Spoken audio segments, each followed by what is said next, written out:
இப்போ நம்ம பார்க்க போறது ரயில்வே எக்ஸாம்ல கேட்ட ஒரு ஜியோமெட்ரி கொஸ்டின் தான். இப்போ நான் கொஸ்டின் அப்படியே படிக்கிறேன், கவனிங்க. எப்படி சால்வ் பண்றது அப்படிங்கிறத பார்க்கலாம். ஏபிசி என்பது ஒரு இரு சம பக்க முக்கோணமாகும். இதில் ஏபி ஈக்குவல் டு ஏசி மற்றும் கோணம் பிஏசி ஈக்குவல் டு 50 டிகிரி ஆகும். பிசி பக்கம் டி வரை நீடிக்கப்பட்டுள்ளது. கோணம் ஏசிடியின் அளவீட்டை கண்டறியவும். சரியா? என்ன சொல்லியிருக்காங்க அப்படின்னா, ஏபிசி அப்படின்னு ஒரு முக்கோணம் இருக்குங்களா? சரியா? ஏபிசின்னு ஒரு முக்கோணம். ஏ, இது பி, இது சி.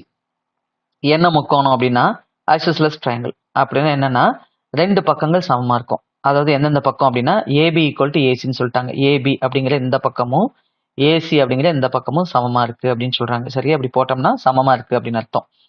இதுல பிசி பக்கம் டி வரை நீடிக்கப்பட்டுள்ளது. பிசிங்கிறது என்ன பண்ணிருக்காங்க, இன்னும் கொஞ்சம் எக்ஸ்டெண்ட் பண்ணிருக்காங்க. சரியா? இன்னும் கொஞ்சம் எக்ஸ்டெண்ட் பண்ணிருக்காங்க டி வரைக்கும். சரியா? எக்ஸ்டெண்ட் பண்ணிருக்காங்க எது வரைக்கும்னா டி வரைக்கும். சரி, இப்ப நம்மகிட்ட கேட்கறது என்னன்னா, ஏசிடியின் அளவீட்டை கண்டறியும். ஏசிடி அதாவது இந்த சியோட கோணத்தோட அளவு. ஏசிடியில் இந்த சியோட கோணத்தோட அளவு என்னன்னு கேட்டிருக்காங்க. சரியா? இப்போ நம்ம கிட்ட கோணம் பிஏசி, இந்த மிடிலோட அளவு தான் நீங்க எடுத்துக்கணும். இந்த மிடில் லெட்டரோட கோணத்தை தான் நீங்க அளவு எடுத்துக்கணும். பிஏசிங்கிறது ஏவோட கோணம். இது வந்து 50. சரிங்களா? 50 டிகிரி. எப்பயுமே மிடில் லெட்டர் தான் நீங்க கோணத்தோட அளவு எடுத்துக்கணும். இப்போ நம்ம ஒரு ரூலை ஞாபகம் வச்சுக்கணும். என்ன அப்படின்னா, எப்பயுமே பக்கங்கள் வந்து சமமா இருக்கு அப்படின்னா அந்த பக்கங்களோட எதிர் கோணங்களோட அளவு சமமா இருக்கும். அல்லது கோணங்கள் சமமா இருக்கு அப்படின்னா அந்த கோணத்தோட எதிர் பக்கங்கள் சமமா இருக்கும். இந்த ரூலை நல்லா ஞாபகம் வச்சுக்கோங்க. சரியா?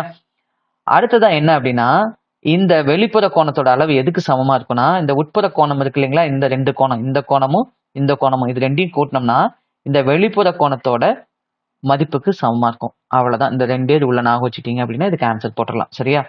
இப்ப நமக்கு நல்லா தெரியும், எப்பயுமே முக்கோணத்தோட கூடுதல் என்னவா இருக்கும் அப்படின்னா 180 டிகிரியா இருக்கும்.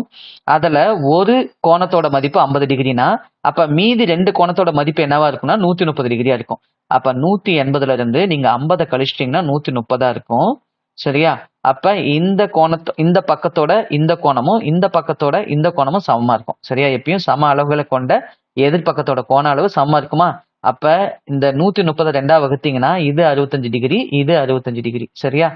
இப்ப இந்த கோணத்தோட அளவு என்னன்னா, இந்த 50யும் இந்த 65யும் கூட்டினீங்கன்னா என்ன வரும்? 115 வருமா? இதுதான் இந்த கோணத்தோட அளவு. அப்ப இந்த கொஸ்டினுக்கான ஆன்சர் என்ன அப்படின்னா 115. சரிங்களா? இது போல ரெகுலர் அப்டேட்ஸ் உங்களுக்கு வேணும் அப்படின்னா மறக்காம நம்ம அருண் அகாடமி சேனலை ஃபாலோ பண்ணிக்கோங்க. இப்போ நான் எக்ஸ்பிளைன் பண்ணது, நான் சொல்லி கொடுத்தது உங்களுக்கு ரொம்ப யூஸ்ஃபுல்லா இருந்துச்சு அப்படின்னா மறக்காம இந்த வீடியோக்கு லைக் பண்ணுங்க.